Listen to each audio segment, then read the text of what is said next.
Halo teman-teman, apa kabar kalian semua? Saya berharap kita semua dalam keadaan sehat-sehat selalu. Salah satu keinginan yang ada di dalam diri kita adalah keinginan untuk menjadi yang terbesar. Bahkan secara tidak sadar, sejak kecil kita sudah diajarkan untuk berkompetisi, untuk berlomba menjadi sang juara, menjadi nomor satu. Sebut saja semisal di dalam sekolah, di dalam setiap perlombaan-perlombaan yang ada. Tidak ada yang salah selama kita dapat mengatasi keinginan menjadi yang terbesar ini dengan hati yang baik dan jernih.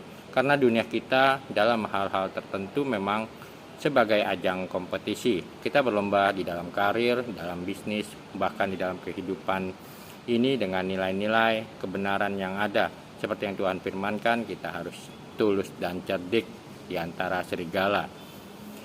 Dengan menempatkan seorang anak kecil di tengah-tengah para murid, Tuhan Yesus mengajarkan bagaimana mengendalikan keinginan untuk menjadi yang terbesar di antara komunitas pemuritan. Anak kecil tentu juga mempunyai yang namanya keinginan, tetapi anak kecil tidak dikuasai oleh keinginan tersebut. Contohnya ketika seorang anak ingin pergi ke mall lalu meminta kepada papanya, "Saya mau ke mall." Tetapi ketika papanya atau orang tua yang tidak mengizinkan, anak kecil ini tak mungkin pergi sendiri atau kabur ke mall. Ia akan menuruti apa yang diperintahkan, apa yang dilarang oleh orang tuanya ini. Seorang anak kecil akan menyerahkan segala keinginannya kepada orang tuanya dan akan menuruti kehendak orang tuanya dibanding dengan keinginannya sendiri. Seorang anak kecil selalu mengarahkan perhatiannya, keinginannya dan hidupnya kepada sang bapa. Inilah ajakan yang disebut oleh Tuhan Yesus sebagai pertobatan. Dengan cara merendahkan diri di hadapan Allah, kita mau mengikuti kehendak Allah, bukan keinginan kita sendiri. Untuk itu kita diingatkan oleh Tuhan Yesus agar kita berhati-hati dengan keinginan menjadi yang terbesar, keinginan untuk dianggap sebagai orang nomor satu, keinginan untuk dihormati, keinginan untuk berkuasa ataupun menguasai, keinginan untuk keberadaan saya diketahui atau dilihat oleh banyak orang. Segala keinginan ini berpusat pada kepuasan jiwa dan hasrat diri kita sendiri. Siapakah yang terbesar di dalam kerajaan surga?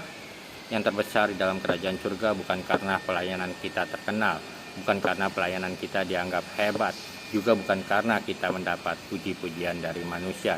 Menjadi terbesar di dalam kerajaan surga adalah ketika kita dapat menguasai, mengendalikan segala keinginan kita dan menuruti apa yang menjadi kehendak Bapa.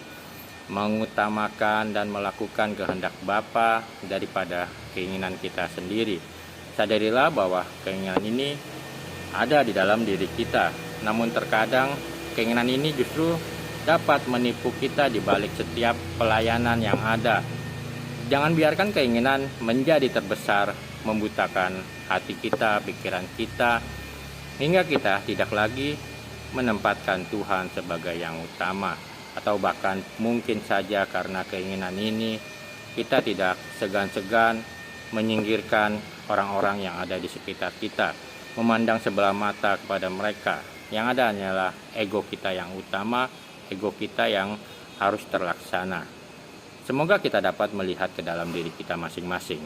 Apakah keinginan menjadi terbesar, menguasai diri kita, atau kita mau menguasai setiap keinginan yang ada dan menundukkannya di dalam tangan Tuhan yang kuat. Kita mau bersama-sama melayani di dalam kehidupan ini bukan untuk menjadi yang terbesar, tetapi semua untuk kemuliaan Tuhan. Semoga renungan singkat ini bermanfaat. Tetap setia, tetap semangat. Fiat Lux, jadilah terang.